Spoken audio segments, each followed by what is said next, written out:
2024ஆம் ஆண்டு புத்தாண்டு ராசி பலன். மகர ராசி. மனக்கவலைகள் அனைத்தும் நீங்கும். ஏழரை சனி பாடாய்படுத்தியதால் எல்லாவற்றையும் இழந்து கவலையோடு இருக்கும் மகர ராசினருக்கு 2024ஆம் ஆண்டு முதல் விடிவு காலம் பிறக்கப் போகிறது. இன்னும் சில வாரங்களில் 2024ஆம் ஆண்டு பிறக்கப் போகிறது. புத்தாண்டில் மகர ராசிக்காரர்களின் வாழ்க்கையில் என்னென்ன மாற்றங்கள் ஏற்பட போகிறது, அதை எப்படி எதிர்கொள்ளப் போகிறீர்கள்? சனி பகவானை ராசிபதியாக கொண்ட மகராசிக்காரர்களுக்கு 2024ஆம் ஆண்டு மனக்கவலைகள் அனைத்தும் நீங்கும். மகிழ்ச்சிகரமான ஆண்டாக அமைந்துள்ளது. கடந்த காலங்களில் பட்ட கஷ்டங்கள் இனி நீங்க போகிறது. ஏழரை சனி படிப்படியாக முடிவுக்கு வரப்போகிறது. பாதசனி நடந்தாலும் சனி பகவான் கொடுத்த சோதனைகளை தாங்கி வைரம் வாய்ந்த கட்டையாக மாறியிருப்பீர்கள். வெற்றிகளை தேடித்தரக்கூடிய ஆண்டாக 2024ஆம் ஆண்டு அமையப்போகிறது. முக்கியமாக பண வருமானம், கடன் பிரச்சனைகள் முடிவுக்கு வரப்போகிறது. வருமானம் பல வழிகளிலும் அதிகரிக்கப் போகிறது. உங்கள் ராசிக்கு 4ஆம் வீட்டில் இருக்கும் குரு பகவான் மே மாதம் முதல் ராசிக்கு 5ஆம் வீட்டிற்கு இடப்பெயர்ச்சி அடையப் போகிறார். குரு பகவானின் பார்வையும் உங்கள் ராசிக்கு கிடைக்கப் போகிறது. கவலைப்பட்டுக் கொண்டிருந்த உங்களுக்கு விடிகாலம் பிறக்கப் போகிறது. கடந்த காலங்களில் வேலை இழந்தவர்களுக்கு 2024ஆம் ஆண்டில் நல்ல வேலை கிடைக்கப் போகிறது. வேலையில் இருந்தாலும் புரமோஷனும் சம்பள உயர்வும் இல்லை என்று ஏங்கி தைத்தவர்களுக்கு புரமோஷனுடன் கூடிய சம்பள உயர்வு கிடைக்கப் போகிறது. மன அழுத்தம் நீங்கும். தொழில் வியாபாரம் செய்பவர்கள் சிலர் நொடித்து போயிருப்பார்கள். இனி தொழில் வியாபாரத்தை விரிவு செய்வீர்கள். தொட்டது துலங்கப் போகும் பொற்கால ஆண்டாக 2024ஆம் ஆண்டு அமையப்போகிறது. ஏற்றுமதி இறக்குமதி தொழில் லாபத்தை தரப்போகிறது. 2024ஆம் ஆண்டு முதல் உங்களின் மன அழுத்தம் நீங்கும். மனதளவில் உற்சாகமாகவும் உடல் ரீதியாகவும் சுறுசுறுப்பாகவும் இருப்பீர்கள். பெண்களுக்கு வேலை செய்யும் இடத்தில் மதிப்பு மரியாதையும் அதிகரிக்கும். சுபகாரியம். இளைஞர்களுக்கு திருமண சுபகாரியம் நடைபெறும். திருமணம் நடந்து பிள்ளை பாக்கியம் இல்லை என்று ஏங்கி தவிப்பவர்களுக்கு வைகாசி மாதத்தில் இருந்து வரமாக குழந்தை கிடைக்கப் போகிறது. படித்துவிட்டு நீண்ட நாட்களாக நல்ல வேலைக்காக காத்துக் கொண்டிருப்பவர்களுக்கு 2024ஆம் ஆண்டு முதல் விரும்பிய இடத்திலிருந்து இன்டர்வியூ தேடி வரும். வரப்போகும் வாய்ப்புகளை நன்றாக பயன்படுத்திக் கொள்ளுங்கள். சனி பகவான் 2வது வீட்டில் சனி பகவான் ஆண்டு முழுவதும் பயணம் செய்வதால் பொதுவாகவே பண விஷயத்தில் யாருக்கும் வாக்கு கொடுக்காதீர்கள். பேச்சில் கோபத்தை கட்டுப்படுத்தி இனிமையை கூட்டுங்கள். உயரதிகாரிகள் சொல்லுக்கு கட்டுப்படுங்கள். எதிர்த்து பேச வம்பு வழக்குகளில் மாட்டிக்கொள்ளாதீர்கள். பணிவாக இருங்கள். ஏனென்றால் ஏழரை சனி காலத்தில் பணிவாக இருப்பவர்களை சனி பகவானுக்கு ரொம்ப பிடிக்கும். உங்களை உச்சத்துக்கு கொண்டு செல்வார். ஆணவத்தில் ஆடும் நபர்களைத்தான் தலையில் தட்டி அமர வைத்து விடுவார் சனி பகவான். இதில் ராகு ராகு உங்கள் ராசிக்கு 3ஆம் வீட்டிலும், கேது பகவான் பாகிஸ்தானமான 9ஆம் வீட்டிலும் 2024ஆம் ஆண்டு முழுவதும் பயணம் செய்வதால் இந்த ஆண்டு உங்களுக்கு வருமானத்தையும் வசதியான வாழ்க்கையையும் சனி பகவான் அள்ளித்தரப்போகிறார். ஆன்மீக பயணங்கள் அதிகம் செய்ய போகிறீர்கள். கோவில் கோயிலாக சென்று இறைவனுக்கு நன்றி சொல்லிவிட்டு வரப்போகிறீர்கள். அந்த அளவுக்கு வருமானத்தையும் வசதி வாய்ப்புகளையும் தரப்போகின்றனர் ராகுவும் கேதுவும். மகராசிக்கு குருவின் பயிற்சியால் அவரின் 9ஆம் பார்வை கிடைக்கும். இதன் மூலம் குருவின் பார்வையால் உங்களின் தொழில் வியாபாரத்தில் நல்ல லாபத்தை பெற்றிடலாம். விவசாயிகள் பல மடங்கு லாபத்தை பெற்றிடலாம். புதிய வேலை தேடுபவர்களுக்கு வாய்ப்புகள் கண்டிப்பாக கிடைக்கும். பல விதத்தில் நல்ல லாபம் கிடைக்கும். தன்னம்பிக்கையும் நெஞ்சுரமும் கொண்டு வாழ்க்கையில ஜெயிக்கும் மகராசிக்காரர்கள் இந்த 2024இல் பணவரத்து பல மடங்கு கூடும். வாக்குவன்மையால் லாபம் உண்டாகும். வீண் பயணங்களும் அலைச்சல்களும் உண்டாகும். இடமாற்றம் ஏற்படலாம். கெட்ட கனவுகள் தோன்றும். உஷ்ணம் சம்பந்த நோய்கள் வந்து நீங்கும். நேரம் தவறி உண்பதை தவிர்ப்பது நல்லது. தொழில் வியாபாரத்தில் மந்தநிலை காணப்படும். வரவேண்டிய பணம் தாமதமாக வரும். சரக்குகள் வருவதும் புதிய ஆர்டர்கள் கிடைப்பதும் எதிர்பார்த்ததை விட குறைவாக இருக்கும். தொழில் வியாபாரம் தொடர்பான அலைச்சல்களும் ஏற்படும். கவனமாக இருப்பது அவசியம். உத்தியோகத்தில் இருப்பவர்களுக்கு கடுமையான வேலை இருக்கும். உத்தியோகம் காரணமாக வெளியில் தங்க நேரிடும். அலுவலகத்தில் அனுசரித்து செல்வது நல்லது. கணவன் மனைவிக்கிடையே திடீர் பூசல்கள் ஏற்பட்டு சரியாகும். குடும்ப செலவுகள் கூடும். குடும்பம் பற்றிய கவலைகள் உண்டாகும். உறவினர்கள் நண்பர்களிடம் பேசும்போது நிதானமாக பேசுவது நன்மை தரும். நெருப்பு ஆயுதங்களை பயன்படுத்தும் போது மிகவும் எச்சரிக்கை தேவை. பெண்களுக்கு வீண் அலைச்சலும் பயணங்களும் ஏற்படலாம். நேரம் தவறி உண்பதை தவிர்ப்பது நல்லது. சாமர்த்தியமான பேச்சு லாபம் தரும். அரசியல்வாதிகள் தங்கள் பதவிகளை காப்பாற்றிக் கொள்ள போராட வேண்டிய காலமாகும். புகழ் பெருமையாகவும் மங்கும். உடனிருப்பவர்களே துரோகிகளாக மாறுவார்கள். மக்களுக்கு கொடுத்த வாக்குறுதிகளை நிறைவேற்றினால் மட்டுமே மக்களின் ஆதரவை பெற முடியும். மேடை பேச்சுகளில் சற்று கவனமுடன் செயல்படுவது உத்தமம். இதில் கலைத்துறையினருக்கு வரவேண்டிய பட வாய்ப்புகள் தட்டி செல்லும். தனவரவில் தடைகள் உண்டாகி கடும் சோதனைகள் ஏற்படும். சம்பள பாக்கிகளும் இழுபறி நிலையில் இருக்கும். வெளியூர் வெளிநாடு செல்லக்கூடிய சூழ்நிலைகள் ஏற்பட்டாலும் அதன் மூலம் அனுகூலமான பலனை அடைய முடியும். புதிய ஒப்பந்தங்களில் கையெழுத்திடும் போது கவனம் தேவை. மாணவர்கள் கவனம் சிதறாமல் பாடங்களை படிப்பது நல்லது. விளையாட்டுகளின் போது கவனம் தேவை. கடனாக கொடுத்த பணம் விரைவில் திரும்ப எளிய வீட்டு பரிகாரம் இதுதான். கடன் பிரச்சனை என்பது பலருக்கும் இருக்கும் பெரிய பிரச்சனையாகும். சிலருக்கு கடனாக வாங்கிய தொகையை எவ்வளவு முயற்சி செய்தாலும் திரும்ப கொடுக்க முடியாமல் போராடிக் கொண்டிருப்பார்கள். சிலருக்கு லட்சக்கணக்கில் கூட கடன் இருக்கலாம். அவர்கள் இந்த ஒரு எளிய பரிகாரத்தை வீட்டில் செய்து வந்தாலே கடனை விரைவிலேயே அடைப்பதற்கான வழி கிடைக்கும். இன்னும் சிலர் கடனாக கொடுத்த பணத்தை திரும்ப வாங்க முடியாமல் போராடி கொண்டிருப்பார்கள். அவர்களும் இந்த பரிகாரத்தை செய்யலாம். பிரச்சனைகள்,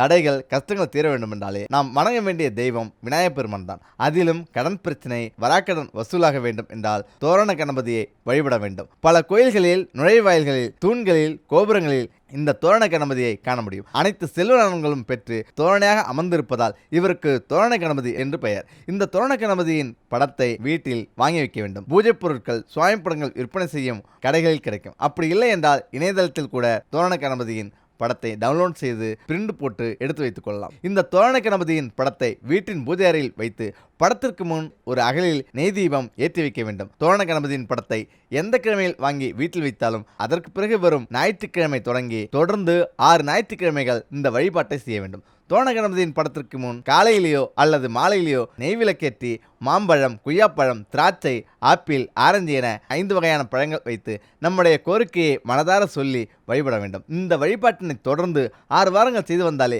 கடன் பிரச்சனை அல்லது கடனாக கொடுத்த பணம் திரும்ப வருவதற்கான நல்ல வழி கிடைக்கும். வீட்டிற்கு அருகிலேயே தோரண கணபதி ஆலயம் உண்டு அல்லது அருகில் உள்ள கோயில் தோணில் தோரண கணபதி இருக்கிறார் என்றால் அங்கு சென்று நெய் விளக்கேற்றி 5 வகை பழங்கள் படைத்து வழிபடலாம். இது மிகவும் சிறப்பான பலனை தரும். அதேபோல இழந்த பணம், பொருளை திரும்ப பெற செய்ய வேண்டிய எளிய வழிபாடு இதுதான். சந்தர்ப்ப சூழ்நிலை காரணமாக வாழ்வில் யாரையாவது நம்பி ஒப்படைத்த பொருள் திரும்ப கிடைக்காமல் ஏமாற்றத்தை சந்திக்கலாம். அப்படி நம்பி கொடுத்த பணமும் பொருளும் எப்போது திரும்ப கிடைக்கும் என பல காலமாக காத்திருந்து ஏமாற்றத்தை சந்தித்திருப்பேன். திரும்ப வரும் என நம்பி ஏமாந்த பணம், பொருள் கிடைப்பதற்கான எளிய பரிகாரத்தை இங்கு தெரிந்து கொள்ளலாம். இந்த பரிகாரத்தை நம்பிக்கையுடன் செய்து வந்தாலே இழந்தவை நம்மை தேடி வரும். பழக்கத்திற்காகவோ, இறக்கப்பட்டோ, நம்பிக்கையின் காரணமாகவோ நம்முடைய நண்பர்கள், உறவினர்கள், தெரிந்தவர்கள் என யாருக்காவது பணம், பொருள், நகை, நிலம் என கொடுத்து உதவியிருப்போம். ஒரு வாரத்தில் திரும்பி தருகிறேன், இல்லை என்றால் ஒரு மாதத்தில் திருப்பி தருகிறேன் என்று அவர்கள் கூறிய வார்த்தையை நம்பி கொடுத்திருப்போம். ஆனால் சொன்னபடி அவர்கள் பணத்தை திருப்பி தராமல் ஏமாற்றியிருக்கலாம். அவர்கள் ஏதாவது காரணத்தால் திருப்பி தராமல் ஏமாற்றியதோடு நமக்கே எதிரியாகவும் மாறியிருக்கலாம். இப்படி பணமாகவோ, பொருளாகவோ, சொத்தாகவோ கொடுத்து ஏமாந்திருந்தால் இழந்தவற்றை திரும்ப பெறுவதற்கு எளிய பரிகாரம் உள்ளது. நாம் இழந்த பொருள் எப்படியாவது நம்மிடம் வந்து சேர வேண்டும், அதற்காக ஏதாவது முயற்சி செய்ய வேண்டும் என்பவர் இந்த பரிகாரத்தை செய்தாலே போதும். இது வெள்ளிக்கிழமையில் செய்ய வேண்டிய மிகவும் சக்தி வாய்ந்த வழிபாடாகும். வெள்ளிக்கிழமையில் வீட்டில் உள்ள பூஜை அறையில் 7 அகல் விளக்குகளை வரிசையாக வைத்து அதில் நெய் ஊற்றி தாமரைத்தண்டு திரி போட்டு விளக்கேற்ற வேண்டும். தாமரைத்தண்டு திரி கிடைக்காவிட்டால் சாதாரண பஞ்சு திரி போட்டு விளக்கேற்ற வேண்டும். இந்த விளக்கை தெற்கு நோக்கி ஏற்ற வேண்டும். இந்த விளக்கிற்கு மஞ்சள், குங்குமம் வைத்து பூ போட்டு விளக்கேற்ற வேண்டும். தெற்கு என்பது செவ்வாய் பகவானுக்குரிய திசையாகும். இழந்த செல்வம், பணம், நகை, சொத்துக்கள் போன்ற இழந்த பொருட்களை மீட்பதற்கான தெய்வமாக விளங்கக்கூடியவர் செவ்வாய் பகவான். அதோடு தெற்கு என்பது யமதர்மனுக்கு உரிய திசையும் கூட. அவரை முறையாக வழிபட்டால் திரும்ப பெறவே முடியாது என நினைத்த கணவரின் உயிரை சாவித்திரி யமனிடமிருந்து மீட்டுள்ளார். அதுபோல் திரும்ப கிடைக்காது என நினைத்த இழந்த பொருளை இந்த வழிபாடு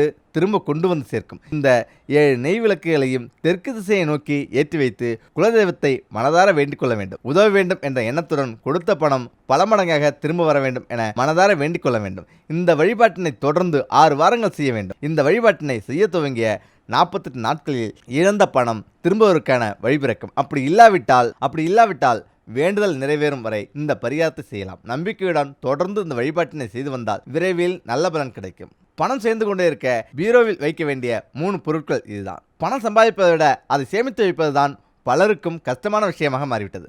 பலருக்கும் இருக்கும் பெரிய பிரச்சனை காரணமே இல்லாமல் பணம் விரயமாகிக்கொண்டே இருப்பதுதான். எதிர்பாராத செலவுகள் அடிக்கடி ஏற்பட்டு கையில் பணத்தை தங்கவிடாமல் கரைத்துவிடும். என்னதான் முயற்சி செய்தாலும் செலவை கட்டுப்படுத்த முடியாமலும் சம்பாதித்த பணம் வீட்டில் தங்காமலும் போய்கொண்டே இருப்பது பலருக்கும் இருக்கும் கவலை. நம் வீட்டில் தினமும் பயன்படுத்தும் சில பொருட்களை சரியான முறையில் பயன்படுத்தி எளிய வீட்டு பரிகாரங்களை செய்து வந்தாலே பணம் வீட்டை தேடி வந்து கொண்டே இருக்கும். பணப்பிரச்சனையில் இருந்து விடுபட வேண்டும் என நினைப்பவர்கள் இந்த குறிப்பிட்ட பொருட்களை வீட்டின் பீரோவில் வைத்து வழிபட்டாலே போதும், அனைத்து பணமும் உங்களிடம் வந்துவிடும். இந்த காலகட்டத்தில் நம் சம்பாதிக்க பணம் முழுவதுமாக கைக்கு வருவதே பெரிய பாடாக உள்ளது. அப்படி வந்தாலும் சம்பாதித்த பணம் கைக்கு வருவதற்கு முன்பாகவே அதற்கு ஏற்ற போல் செலவும் தயாராக இருக்கும். பணம் கையில் வந்த சுவடே தெரியாமல் கரைந்து போய்விடும். இதனால் சம்பாதித்த பணத்தில் கொஞ்சத்தை கூட சேமிக்க முடியாமல் போவதோடு கூடுதலாக கடன் வாங்க வேண்டிய நிலையும் ஏற்படுகிறது. இது போன்ற பொருளாதார பிரச்சனைகள் தீர்வதற்கு மிக எளிமையாக வீட்டில் உள்ள பொருட்களை வைத்து பரிகாரம் ஒன்றை செய்து வந்தாலே வாழ்வில் நல்ல முன்னேற்றம் ஏற்படும். தானிய பரிகாரம். ஒரு கைப்பிடி அளவிற்கு பச்சரிசி எடுத்துக்கொள்ள வேண்டும். மகாலட்சுமி வாசம் செய்யும்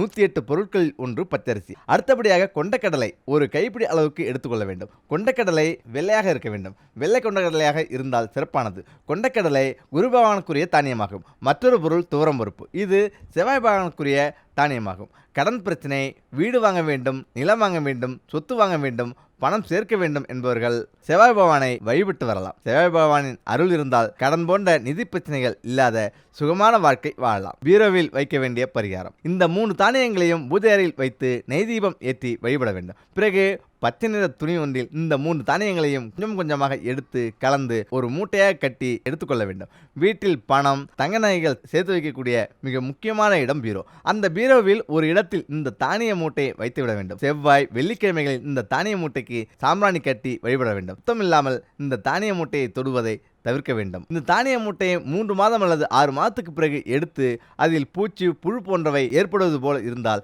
அதை எடுத்து கால்படாத இடத்திலோ அல்லது ஓடும் தண்ணீரிலோ போட்டுவிட வேண்டும். பிறகு மீண்டும் புதிதாக மற்றொரு துணியில் இந்த தானியங்களை கலந்தெடுத்து பீரோவில் ஏற்கனவே தானிய மூட்டை இருந்த அதே இடத்தில் வைத்து வழிபட்டு வர வேண்டும். இந்த தானிய வழிபாட்டை செய்ய துவங்கிய 1 மாதத்துக்குள் நல்ல மாற்றம் ஏற்பட்டு பொருளாதார நிலையில் முன்னேற்றம் ஏற்படும். இந்த பரிகாரத்தை நம்பிக்கையுடன் செய்து வந்தால் மொத்தமாக கடன் பிரச்சனை, பணப்பிரச்சனை தீராவிட்டாலும் அதன் பாதிப்பு குறைந்து படிப்படியாக அந்த பிரச்சனையில் இருந்து மீளுவதற்கு முழுவதும் வழி கிடைக்கும். அதேபோல உப்பு ஜாடி பரிகாரம். அதேபோல மற்றொரு பரிகாரமாக ஒரு மஞ்சள் துணியில் சிறிது கொட்டைப்பாக்கு, நாணயங்கள், விலை குறைந்த வெள்ளிக்காசுகள் ஆகியவற்றை ஒரு முடிச்சாக கட்டி பூஜை அறையில் வைத்து விளக்கேற்றி குலதெய்வத்தை மனதார வேண்டிக் கொள்ள வேண்டும். பிறகு இந்த முடிச்சை வீட்டின் சமையலறையில் பயன்படுத்தும் கல்லுப்பு வைத்துள்ள ஜாடிக்குள் வைத்து அதன் மேல் உப்பு வைத்து பயன்படுத்தலாம். கல்லுப்பு கண்ணாடி, பிளாஸ்டிக் போன்ற டப்பாக்களில் வைப்பதை விட பீங்காஞ்சாடியில் வைப்பது சிறப்பானது. இது பணவரவை ஈர்க்கும் தன்மை கொண்டது. இந்த உப்பு ஜாடிக்குள் கொட்டைப்பாக்கு, நாணயம், வெள்ளிக்காசை வைத்து கட்டிய முடிச்சை வைத்து தொடர்ந்து சமையலுக்கு பயன்படுத்தி வரலாம். இப்படி செய்வதால் வீட்டில் தொடர்ந்து பணம் வந்து கொண்டே இருக்கும்.